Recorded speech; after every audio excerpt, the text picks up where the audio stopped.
नमस्कार, मैं आपके साथ गगन और आज हम बात करेंगे कि इन दिनों प्लास्टिक सर्जरी लोगों में चर्चा का विषय बन रही है। हर साल हजारों लोग प्लास्टिक सर्जरी को अपनाते हैं। हालांकि कुछ लोग प्लास्टिक सर्जरी को किसी दुर्घटना के बाद चेहरे की मांसपेशियों को ठीक करने के लिए अपनाते हैं, तो वहीं कुछ लोग इसे अपने शौक के लिए अपनाते हैं। हकीकत में प्लास्टिक सर्जरी अपना आत्मविश्वास गंवा चुके लोगों के लिए किसी वरदान से कम नहीं है। आपको बता दें कि प्लास्टिक सर्जरी के मामलों में भारत दुनिया के चौथे स्थान पर आता है। तो आइए आज हम आपको प्लास्टिक सर्जरी से जुड़ी तमाम जानकारी देंगे। हमारे एक्सपर्ट हमारे साथ जुड़े होंगे, तमाम सवालों का जवाब आप तक पहुंचाने की कोशिश रहेगी, क्योंकि हमें फिक्र है आपकी।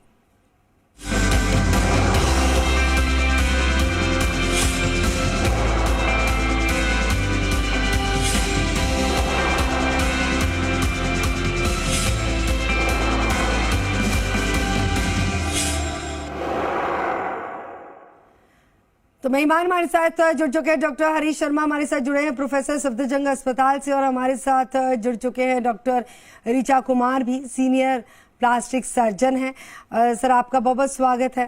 तो मैम, आपका भी बहुत बहुत स्वागत है हमारे खास शो के साथ जुड़ने के लिए।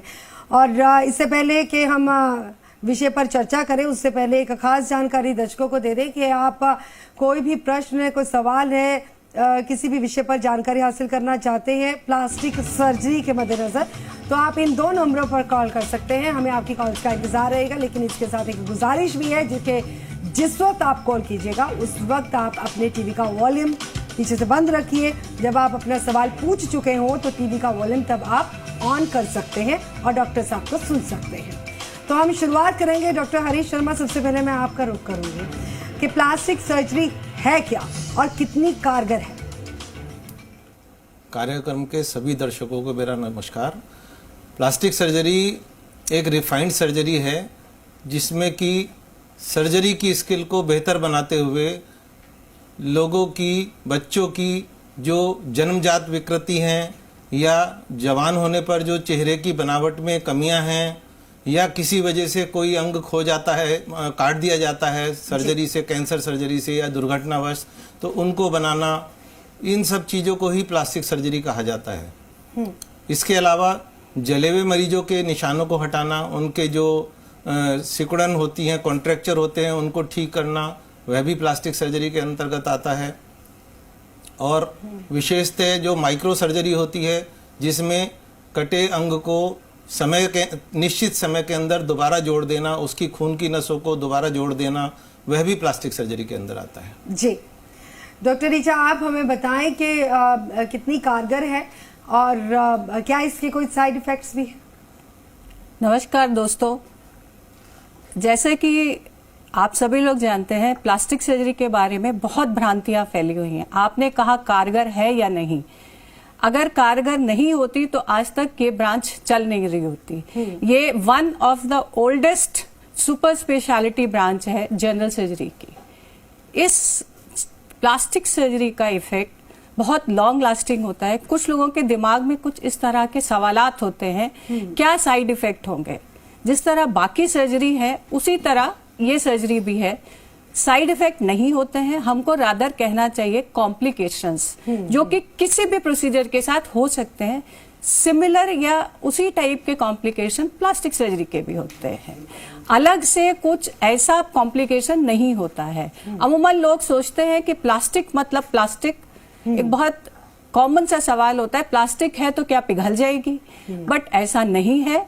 ये बाकी सर्जरियों जैसी ही एक सर्जरी है जिसमें कोई एक्स्ट्रा कॉम्प्लिकेशंस नहीं होते हैं। जो नॉर्मल कॉम्प्लिकेशंस हैं वही होते हैं। जी, क्योंकि कई तरह के भ्रम होते हैं डॉक्टर हरीश शर्मा, जैसे कि बॉलीवुड इंडस्ट्री में तो ज़्यादातर हमने देखा है, ख़ासतौर पर जो अदाकारा होती हैं प्लास्टिक सर्जरी को लेकर काफ़ी वो कभी अलग अलग हिस्सों को लेकर प्लास्टिक सर्जरी उनकी जो की गई होती है।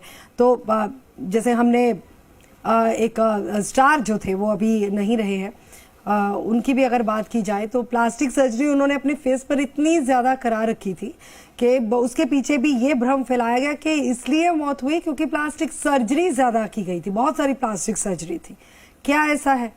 नहीं, मैं दर्शकों को बताना चाहूँगा कि जैसे अभी डॉक्टर साहब ने भी बताया कि प्लास्टिक सर्जरी के लिए जो भ्रांति है कि इसमें प्लास्टिक का शायद यूज होता है। प्लास्टिक का मतलब है ग्रीक में किसी चीज़ को मोड़ना, मोल्ड करना। तो इसमें सर्जन बॉडी के ही स्किन को या टिश्यू को लेकर उसको इस तरीके से मोल्ड कर कर दूसरी जगह इस्तेमाल करता है ताकि वो उस जगह की शेप ले ले और वो सुंदर दिखने लगे। जी। तो प्लास्टिक से इससे लेना देना है। हाँ, कुछ जगह इम्प्लांट्स वगैरह यूज होते हैं, बट वो उनके अपने एक लिमिटेशंस हैं और उनके अपने फायदे नुकसान है जो कि मरीज को या यूज करने वाले को बताए जाते हैं। जी। रही बात प्लास्टिक सर्जरी के बारे में ये कि भाई किसी एक्टर ने अगर प्लास्टिक सर्जरी बहुत बार कराई और शायद उसकी वजह से ऐसा हुआ हो। प्लास्टिक सर्जरी अलग अलग अंगों की, चेहरे की भी अगर 20 बार भी करी जाए, 20 बार भी ऑपरेशन करा जाए, तो उस ऑपरेशन में अगर एनेस्थीसिया यूज हुआ है तो वो एनेस्थीसिया के कॉम्प्लिकेशन हो सकते हैं। लेकिन प्लास्टिक सर्जरी में जो स्किन के ऊपर जो सर्जरी की जा रही है उससे रिलेटेड किसी की मौत हो जाए, ऐसा बहुत कम, बहुत ही रेयर है बिल्कुल ये ऐसा होना। डॉक्टर ऋचा, आप हमें बताएं, क्योंकि प्लास्टिक सर्जरी को लेकर ये भी सुना गया है विक्टिम्स की तरफ से, जैसे एसिड अटैक के जो विक्टिम्स होते हैं, कि बहुत बार सर्जरी से गुजरना पड़ता है और बहुत ज़्यादा पेनफुल होता है। क्या ऐसा है? जी, आपने बहुत अच्छा सवाल किया। एसिड विक्टिम एक बहुत बड़ी समस्या है हमारे देश में, क्योंकि ये जो लव अफेयर, इसके बाद डिनायल, बिट्रेयल, जो चीज़ें ये सब होती हैं आउट ऑफ इमोशन होती हैं, बट उसके साइड इफेक्ट्स बहुत बड़े हो सकते हैं। चेहरा अच्छा खासा डिफॉर्म भी हो सकता है, उसमें नाक, आंख और लिप्स, ये मेन हिस्सा होता है आदमी की आइडेंटिटी का। अगर ये आइडेंटिटी डैमेज हो जाती है तो पूरी कोशिश की जाती है कि उसको रिस्टोर किया जाए, मतलब पहले के जैसा जितना हो सके उसको वापस बनाया जाए, क्योंकि चीजें बहुत कॉम्प्लिकेटेड हैं और सामने प्रत्यक्ष आपके दिखाई देती हैं, तो उनको नॉर्मल बनाना एक सिटिंग में काफी मुश्किल है। और क्योंकि बर्न एक ऐसी चीज है जो दर्द बहुत ज्यादा होता है, बहुत तकलीफ देह होता है, तो इसलिए हाँ, लंबा प्रोसीजर है बट रिजल्ट्स भी काफी अच्छे होते हैं, बट तकलीफ देह जरूर है। मैं सरकार से या जिससे भी गुजारिश करना चाहूंगी कि ये एसिड इतनी इजीली अवेलेबल नहीं होना चाहिए जिससे कि किसी महिला की जिंदगी इस तरह खराब ना हो।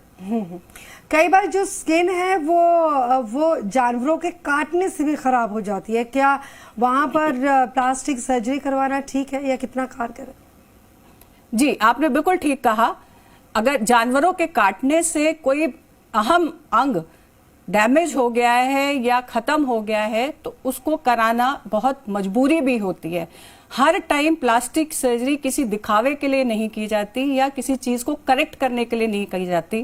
कई बार मजबूरी होती है, जैसे कि अगर किसी बंदर ने खा लिया या किसी कुत्ते ने खा लिया, आपकी नाक ही कट गई, तो आपके पास वो मजबूरी है कि आपको नाक तो चाहिए ही चाहिए। उस सिचुएशन में प्लास्टिक सर्जरी द्वारा हम राइनोप्लास्टी जिस प्रोसीजर को कहते हैं वो करते हैं, जिससे नाक बनाई जाती है। पलक खा लेते हैं, जैसे आईलिड जिसको बोलते हैं, उसका रिकंस्ट्रक्शन एक मजबूरी है, नहीं तो आंख सूख जाएगी। लिप्स हैं, अगर आदमी के लिप्स नहीं है तो सांस लेना, खाना खाना, थूक गिरना, इस टाइप की समस्या हो सकती है। उसके लिए प्लास्टिक सर्जरी ही एक विकल्प है जी। उसके अलावा हमारे पास कोई और रास्ता नहीं है जी। हमारे साथ कॉलर्स भी जुड़ने शुरू हो चुके हैं, उनसे भी बातचीत करेंगे। नमस्कार जी। नमस्कार, मेरा नाम पंकज कुमार है जी। शंकर जी बताएं सर। ये क्या कि मेरा भाई क्या है कि छोटा है, वो बीमार हो रहा है वो जी। तो वो क्या है कि वो बार बार बीमार हो रहा है, तो उसका कारण ये शौचालय के बाद हाथ धोना नहीं हो सकता है ना जी। तो हेलो जी जी डॉक्टर हरीश। वो कह रहा हूँ वो शौचालय के बाद हाथ नहीं धोता वो जी। तो उसको बताइए, वो अभी टीवी के सामने बैठा हुआ है जी। डॉक्टर हरीश समझ नहीं पाए क्या हुआ है छोटे भाई को आपको? वो बीमार हो रहा है, अभी 2 दिन हो गए, तो वो क्या कि वो शौचालय के बाद हाथ नहीं धोता हो। अच्छा, हाथ नहीं धोता है? हाँ, तो इस कारण बीमार हुआ, ये कारण हो सकता है क्या? देखिए ऐसा है ये एक वो ये प्रकार की कह रहे हैं, मानसिक एक्चुअली मैं समस्या समझ है। गई। मैं समझ हाँ, वो कह रहे हैं कि भाई अभी टीवी देख रहा है, आपको सुन रहा है, मतलब वो ये चाहते हैं कि आप समझाएं कि हाथ धोने कितने जरूरी है। जी, देखिए, मैं इस बारे में बताना चाहूँगा कि साफ सफाई रखना तो आजकल देश का वैसे भी एक जुनून बना हुआ है, और शौचालय के बाद तो हाथ धोना निहायत ही ज़रूरी है, क्योंकि हाइजीन मेंटेन करना, शौचालय से बाद में जो हाथों में इन्फेक्शन या कीटाणु रहते हैं उनको अगर सही तरीके से साबुन से या किसी अच्छे डिटर्जेंट से, लिक्विड सोप से धो दिया जाए, उसके बाद ही आप बाकी खाना पीना, अपना कपड़े पहनना वो सब करेंगे तो निश्चित रूप से इन्फेक्शन लगने की संभावना ना के बराबर रहेगी। अगर आप सफाई का ध्यान नहीं रखेंगे तो इन्फेक्शन होने की संभावना बढ़ेगी, और इन्फेक्शन बार बार लगेगा तो हर कोई भी बीमार हो सकता है, और बार बार दवाई लेना निश्चित रूप से शरीर को कमजोर ही बनाएगा, क्योंकि इन्फेक्शन अपने आप में एक बार बार होना ये अच्छी बात नहीं है। बिल्कुल, आपके जो भाई हैं टीवी देख रहे हैं उनको यही बोलेंगे कि आप अपनी साफ सफाई का ध्यान रखिए, वरना एक से दूसरी से तीसरी बीमारी हो जाएगी, संभालना बहुत मुश्किल हो जाएगा। फिर नेक्स्ट कॉलर से भी जुड़ेंगे। नमस्कार जी। नमस्कार, शायद कोई कॉलर हमारे साथ नहीं जुड़े हैं। आवाज आ रही है? नमस्कार जी। हेलो, जी जी सर, बताइए, स्वागत है आपका। मैं पहाड़ी भरतपुर से बोल रहा हूँ। जी पहाड़ी जी, बताइए। मैं कह रहा हूँ प्लास्टिक सर्जरी कितनी तरीके की होती है और कितना खर्चा आता है इसमें? जी जी, डॉक्टर हरीश आप बताइए। जी, आँख के नीचे भी हो सकती है क्या? जी, मैं बताना चाहूँगा आपको, आप बिल्कुल आप जानकारी जो लेना चाहते हैं वो बहुत बड़ी जानकारी लेना चाह रहे हैं। देखिए, प्लास्टिक सर्जरी अलग अलग शरीर के हिस्से की अलग अलग तरीके से होती है। जो आप कह रहे हैं कि आँख के नीचे की प्लास्टिक सर्जरी, बिल्कुल हो सकती है। उसमें कई तरह की प्लास्टिक सर्जरी होती है। आँख के निचली पलक के लिए, पलक पर सूजन आ गई है, फैट ज़्यादा इकट्ठी हो गई, उसकी भी प्लास्टिक सर्जरी होती है। पलक अगर बंद नहीं होती है या सिकुड़ गई है, उसकी भी प्लास्टिक सर्जरी होती है। और हर प्लास्टिक सर्जरी का उसी सर्जरी की बड़े और छोटे होने के अनुसार उस पर खर्चा आता है प्राइवेट अस्पताल में। और खर्चे का जहाँ तक सवाल है, अस्पताल अलग अलग होने पर भी अगर कॉरपोरेट हॉस्पिटल है तो निश्चित रूप से खर्चे आते हैं। और उसके अलावा प्लास्टिक सर्जरी, छोटी प्लास्टिक सर्जरी है जो कि किसी प्लास्टिक सर्जन के क्लिनिकल सेटअप पर हो सकती है, तो वो निश्चित रूप से सस्ती पड़ती है, वरना सरकारी अस्पतालों में भी बहुत अच्छे तरीके से प्लास्टिक सर्जरी हो रही है। जी, नेक्स्ट कॉलर से भी जुड़ेंगे। नमस्कार जी। नमस्कार।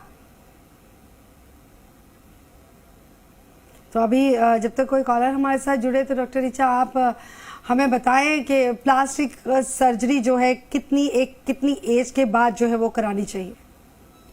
देखिए, प्लास्टिक सर्जरी किस एज के बाद करानी चाहिए, ये सवाल में मैं थोड़ा सा चेंजेस करना चाहूँगी, क्योंकि प्लास्टिक सर्जरी एक नवजात शिशु से लेके 80 साल या 90 साल की एज तक की जा सकती है। इसमें बहुत वैरायटी होती है कि किस चीज़ के लिए हम प्लास्टिक सर्जरी कर रहे हैं। नवजात शिशु में जैसे कि कटा हुआ होठ, हाइपोस्पीडियस, उंगलियों का डिफेक्ट, पैर के डिफेक्ट, या और भी कोई ऐसी कंजेनाइटल बीमारियां जो कि बचपन से हैं, वो हम बचपन में ही टैकल करते हैं, जिससे कि रिजल्ट्स बहुत अच्छे आए। और जैसे जैसे बच्चा ग्रो करे, उसके साथ ही नॉर्मल ग्रोथ के साथ बच्चे का डेवलपमेंट एंड ग्रोथ नॉर्मल हो जाए। नेक्स्ट स्टेज आती है कुछ सर्जरीज की, प्लास्टिक सर्जरीज की, जो कि यंग एज में हम करते हैं। जैसे कि कोई पूरा ग्रो हो गया लेकिन कोई हिस्सा उस प्रोपोर्शन में ग्रो नहीं हुआ जिसमें होना चाहिए। जैसे कि यंग एज में राइनोप्लास्टीज काफ़ी कॉमन होती है। आजकल फिल्म, टीवी, इन सब का बहुत ज़माना है। लोग देख के अपने आप को कंपेयर करते हैं, मुझे शायद इस तरह दिखना चाहिए। तो उस सिचुएशन में जो प्लास्टिक सर्जरीज की जाती हैं, जैसे राइनोप्लास्टी है, ईयर का करेक्शन है, या कुछ लिफ्टिंग है, जैसे कि बॉडी की शेप चेंज करनी है, वो यंग एज में हम लोग करते हैं। कुछ बीमारियां होती हैं जो एज के साथ होती है, जैसे आजकल डायबिटीज एक बहुत बड़ी बीमारी है। तो डायबिटीज रिलेटेड बहुत सारे घाव हो जाते हैं जिनका कोई इलाज नहीं होता, उसमें खाल लगाना है या कुछ ऐसे घाव है जो ठीक नहीं हो रहे, उनको ठीक करना है। बहुत ओल्ड एज में जब आजकल जैसे लाइफ एक्सपेक्टेंसी काफ़ी बढ़ गई है, उसके साथ जो एज रिलेटेड बीमारियों में जो प्लास्टिक सर्जरी की रिक्वायरमेंट होती है वो हम एज के बाद ही करते हैं। सपोज कोई बेड सोर बन गया है, उसके लिए हमें स्किन कवरेज देनी है, तो वो सर्जरीज हम लोग 80-90 ईयर्स की एज पे भी कर सकते हैं अगर पेशेंट फिट है सर्जरी के लिए तो। जी जी डॉक्टर हरीश, जो कैंसर सर्जरी होती है उसके बाद प्लास्टिक सर्जरी कितनी ज़रूरी है और कितनी इम्पोर्टेंट है? ये बहुत अच्छा सवाल है। कैंसर की बीमारी बहुत तेज़ी से आजकल बढ़ रही है और कैंसर की ज़रूरत ये होती है कि अगर कैंसर ऑपरेशन के लायक है तो उस कैंसर वाले हिस्से को पूरा निकालना होता है। ऐसे में अगर चेहरे पर कैंसर है, चेहरे में यानी कि मुंह के अंदर म्यूकोसा में, तंबाकू खाने की आदत बहुत लोगों में बहुत ज़्यादा है, हमारे इंडिया में बहुत ज़्यादा है, उसकी वजह से मुंह के कैंसर की संभावनाएं बहुत अधिक हो रखी हैं। तो कैंसर जब मुंह के अंदर होता है तो उसमें मुंह के अंदर की गालों की खाल, इवन गालों के साथ साथ जबड़े की हड्डी को भी निकाला जाता है। ऐसे में मरीज की लाइफ को आगे आने वाले भविष्य के लिए सुचारू रूप से बनाए रखने के लिए उनका दोबारा बनाना बहुत ज़रूरी होता है और ये सारा काम प्लास्टिक सर्जरी से बखूबी किया जाता है। शरीर के दूसरे हिस्से से हड्डी, मांस इकट्ठा लेकर माइक्रो सर्जरी के द्वारा या आसपास के हिस्से कंधे वगैरह से, सीने वगैरह से मोटी खाल लेकर उन कई तरीकों से उन सब अंगों को काम के हिसाब से ज़रूरी होना बनाया जा सकता है। जी शेप भी बहुत कुछ मिलती जुलती बना दी जाती है और निश्चित रूप से ऐसे मरीज अपनी आगे की ज़िंदगी बहुत अच्छे तरीके से जीते हैं। हमारे बहुत सारे बड़े लोगों में, नेताओं में हम अगर आए दिन टीवी पर देखते हैं जिनके चेहरे की जबड़े की हड्डियों की प्लास्टिक सर्जरी हुई है और वो बड़े बड़े लीडिंग रोल में आजकल सामने टीवी पर दिखते हैं। तो प्लास्टिक सर्जरी अपने आप में आदमी की ज़िंदगी को अच्छा बनाने के लिए, सुचारू बनाने के लिए, समाज में बैठे रहने के लिए, समाज में वैल्यूएबल बनाने के लिए एक बहुत ही महत्वपूर्ण पार्ट है। डॉक्टर ऋचा, रेनो सर्जरी और कॉस्मेटिक सर्जरी में कितना अंतर है? देखिए, दो हिस्से अगर हम ब्रॉडली डिवाइड करें प्लास्टिक सर्जरी को, एक पार्ट होता है रिकंस्ट्रक्टिव सर्जरी, दूसरा पार्ट होता है कॉस्मेटिक सर्जरी। अमूमन लोग प्लास्टिक सर्जरी को कॉस्मेटिक सर्जरी से कंफ्यूज कर देते हैं, मतलब एक सा ही समझते हैं और रिकंस्ट्रक्टिव सर्जरी के बारे में थोड़ी कम जानकारी है। इसमें इंटरनेट, टीवी, सोशल मीडिया, इन सब का भी काफ़ी योगदान है कि सब लोग अच्छा दिखना चाहते हैं। तो कॉस्मेटिक सर्जरी का चाहे अनचाहे बहुत ज़्यादा प्रचार हो चुका है। कॉस्मेटिक सर्जरी में वो चीज़ें आती हैं जो आपके पास हैं तो, बट आप एक सर्टन वे, मतलब कहना चाहिए कि एक पर्टिकुलर तरीके से अपने आप को दुनिया के सामने दिखाना चाहते हैं। जैसे आपकी एज सपोज करिए 55 साल है, लेकिन क्योंकि मेरा काम है एक एंकर का, बहुत छोटा एग्जाम्पल है, या मेरा काम है टीवी में एक्ट्रेस बनने का, तो मेरी वो एक रिक्वायरमेंट है, ज़रूरत है, मेरी वो खुशी नहीं है, वो मेरी एक रिक्वायरमेंट है कि मुझे एक सर्टन तरीके से दिखना ही पड़ेगा। उस सिचुएशन में कॉस्मेटिक सर्जरी बहुत काम आती है। मतलब ये कि जो चीज़ें आपकी ढल रही हैं, जैसे एजिंग हो रही है, चेहरे पे रिंकल्स हैं, लाइंस हैं, कुछ झुर्रियाँ हैं, उनको करेक्शन करने के लिए जो चीज़ें हम यूज़ करते हैं, जैसे बोटॉक्स है, थ्रेड्स हैं, फेस लिफ्ट है, इस टाइप की जो सर्जरीज हैं वो कॉस्मेटिक सर्जरी के अंतर्गत आती हैं और वो काफ़ी सेफ हैं अगर उनको सेफ हाथों या एक्सपर्टीज सर्जन से कराया जाए तो। जी जी जी तो हमारे साथ कॉलर्स भी जुड़ने शुरू हो चुके हैं एक बार फिर से। नमस्कार जी। मेरा नाम पंकज कुमार है। जी पंकज जी, जोर से बोलिए जरा, आपकी आवाज कम आ रही है। मेरी मम्मी की जो कमर में दर्द रहता है, उसका नाम है शर्मिला। कमर में दर्द रहता है और हाँ, मम्मी का नाम शर्मिला है। आप दोहरा दीजिए सवाल अपना। कमर में दर्द रहता है और मैं नहीं समझी। मेरी मम्मी का नाम शर्मिला है जी। क्या दिक्कत है? तो आप बताइए क्या करें। क्या दिक्कत है उनको? कमर में दर्द रहता है और भी समस्या है कोई? नहीं, बस यही समस्या है। तो मैंने कहा कि डॉक्टर साहब पूछो, तो मैंने आपको फोन लगाया। जी डॉक्टर ऋचा। जी, मैं बताना चाहूँगा पंकज जी कि देखिए, इसके लिए कमर में दर्द के बहुत सारे कारण हो सकते हैं। उम्र के साथ साथ, वजन बढ़ने के साथ साथ कमर का दर्द लेडीज़ में होना एक अमूमन है। तो ऐसे में मैं आपको राय दूंगा कि उनको पास में ही किसी हड्डी के विशेषज्ञ को ज़रूर दिखाएं। और कई बार कमर में बोन की डेंसिटी कम होने से लेडीज़ में कमर दर्द अक्सर होता है। तो अच्छा रहेगा कि इसमें आप हड्डी विशेषज्ञ की राय लें और उसी के अनुसार अगर दवाइयों की ज़रूरत होगी तो वो दवाई देने से ठीक हो जाएगा, कुछ एक्सरसाइज की ज़रूरत होगी एक्सरसाइज से ठीक हो जाएगा, वजन अगर एक समस्या है तो वजन पर भी ध्यान देना होगा। जी डॉक्टर ऋचा, जैसे कि हम लोग शहरों में रहते हैं तो काफ़ी चलन है प्लास्टिक सर्जरी का, तो आसानी से समझ भी सकते हैं, लेकिन अगर रूरल एरिया की बात की जाए तो प्लास्टिक सर्जरी को उन्होंने, मुझे लगता है कि फिल्मों में ही देखा होगा कि किसी फिल्म में किसी का चेहरा खराब हो गया या कोई पार्ट खराब हुआ तो प्लास्टिक सर्जरी करा ली, या किसी ने किसके जैसा बिल्कुल दिखना है तो प्लास्टिक सर्जरी करा ली। तो वहाँ और खर्चा भी बहुत ज़्यादा है, वहाँ तक अवेयरनेस कैसे पहुँचाई जाती है प्लास्टिक सर्जरी को लेकर?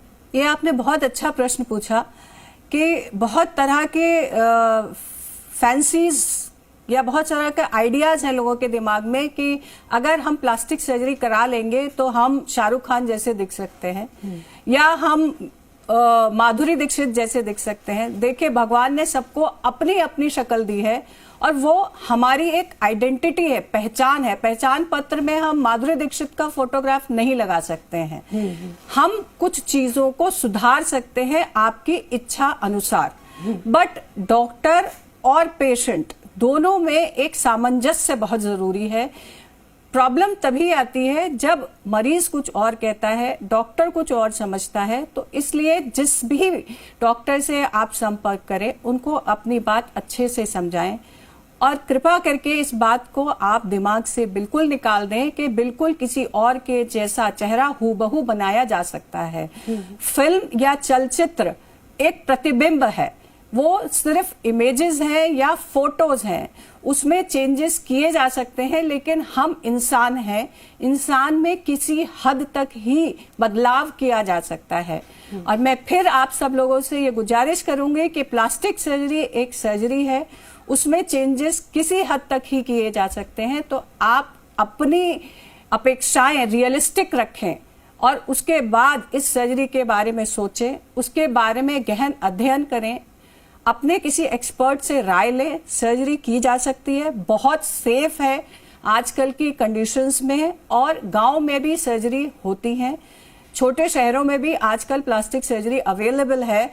आप कराना चाहें तो इट इज सेफ और हम उसको किसी हद तक आपकी उम्मीदों के अनुसार कर सकते हैं। जी डॉक्टर ऋचा, बहुत बहुत शुक्रिया हमारे साथ जुड़ने के लिए। डॉक्टर हरीश, आपका भी बहुत बहुत शुक्रिया हमारे साथ जुड़ने के लिए। नमस्कार। तो हमें फिक्र है आपकी। आज के इस खास कार्यक्रम में इतना ही।